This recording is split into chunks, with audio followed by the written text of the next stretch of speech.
midge larvae, and aquatic worms, which adapt to lower water quality, predominated. Yet a small number of caddis flies and stone flies, organisms indicative of clean water habitat, were also found in the stream.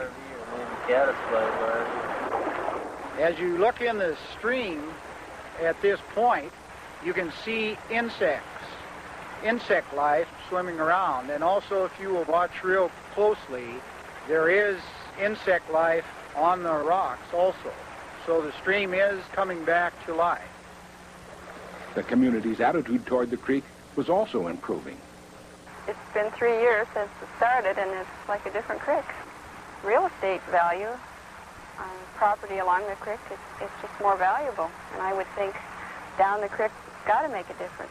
Because the consent decree provided for the payment of $350,000 to the state of South Dakota for the rehabilitation of Whitewood Creek, we've been considering nominating it as part of the state system of scenic and recreational streams. Because of its prior condition, it remains largely undeveloped. We would like to see some sort of a plan developed with local residents for maintaining the stream in its essentially primitive character. You know, we're always talking about, let's take care of our environment for future generations, and certainly we should do that. But in this case, what we're looking at is that we're the children now of past generations of pollution into Whitewood Creek. And as the children of that event, we're paying the price of cleaning it up. We're also having the opportunity to leave a legacy for our children and perhaps make this unnecessary in the future. So it's a very significant achievement. The Department of Game, Fish, and Parks was the principal developer of the plan for Whitewood Creek's habitat rehabilitation. With the technical assistance of the Soil Conservation Service, the department would stabilize banks where necessary and improve fish habitat. Another priority was the removal of junk and trash, which had accumulated in and along the creek for decades, especially at the Deadwood Municipal Dump, closed in 1981.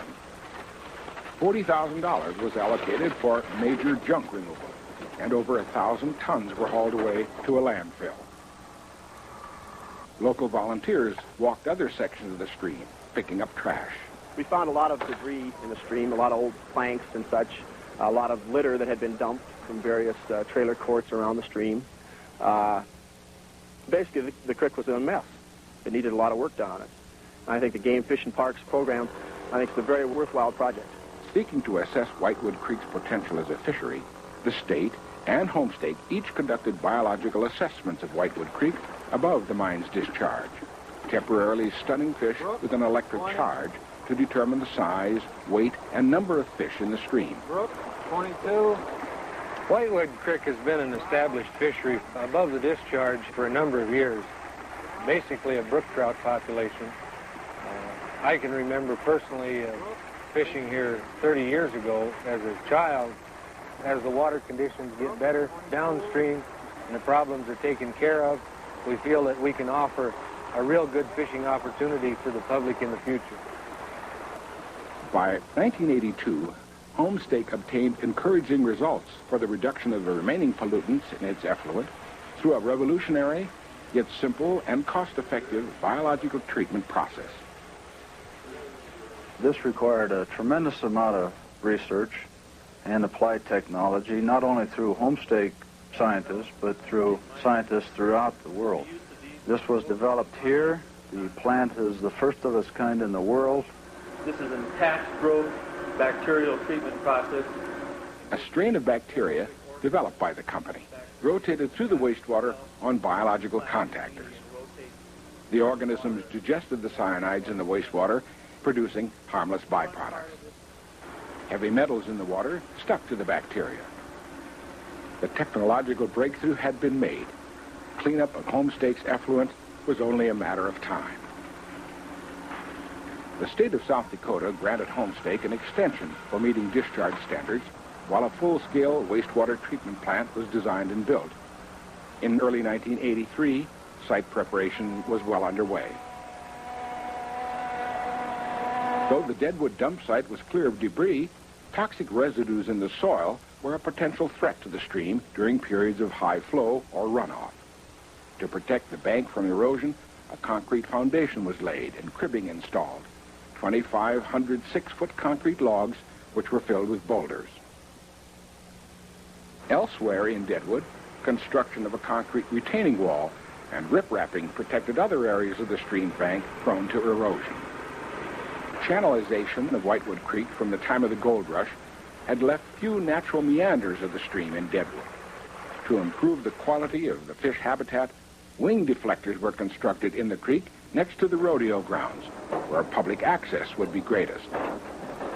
The triangular structures jut into the stream alternately from opposite banks, creating meanders in the creek without substantially altering its course. Behind the deflectors, deep pools, protected from the swift current, provide critical habitat for trout. For Whitewood Creek, 1984 was historic. Homestake's wastewater treatment plant rapidly neared completion early in the year. And by the spring, finishing touches on the stream improvement projects, including sodding and seeding, were completed. Whitewood Creek was ready for its final metamorphosis.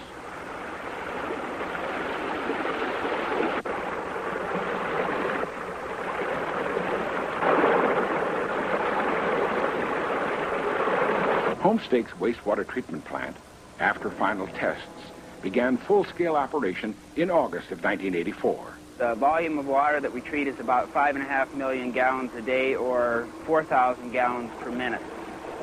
This full-scale plant consists of 48 rotating discs, each with in the neighborhood of 100,000 square feet of surface area, which gives us a tremendous volume of bacteria on the disc. The first problem was to isolate a bacteria, which we did find right here on Homestake property, which could tolerate levels of cyanide. We took these bacteria and acclimated the bacteria, or got the bacteria used to higher and higher and higher levels of cyanide until they could live quite comfortably and digest quite well the levels of cyanide in the water. The mine's effluent was discharged to Whitewood Creek for the first time ever, free of toxic levels of cyanide and metals. For Whitewood Creek, the effect was immediate. Within a month, biologists found wild brook trout, migrants from the upper reaches of the Whitewood Creek, living in the formerly polluted stream. By 1985, brown and rainbow trout, as well as brook trout, were increasing dramatically. Fish were thriving where the stream had once been deadliest. The Department of Game, Fish, and Parks added Whitewood Creek to its regular stocking program. The stream was charcoal gray in color. It was completely devoid of life. Whitewood Creek was dead. It's a genuine tribute to the efforts of all those who've been involved with this project that this stream today is alive and that we're able to stock it with fish. A public and private investment of over $40 million. Years of planning, construction, and research were paying off. It was an era of Wild Bill Hickok, Calamity Jane. Homestake's patented treatment process received national recognition within the scientific community and attention from the media. It was a great team effort, and we certainly are proud to be a part of. Voracious bacteria eat waste, wrote Time magazine. Yet the true reward was in the stream itself. Fish had returned to Whitewood Creek, and by the summer of 1985, so had people. After more than 100 years, an industrial and domestic sewer was reborn. A clear mountain stream.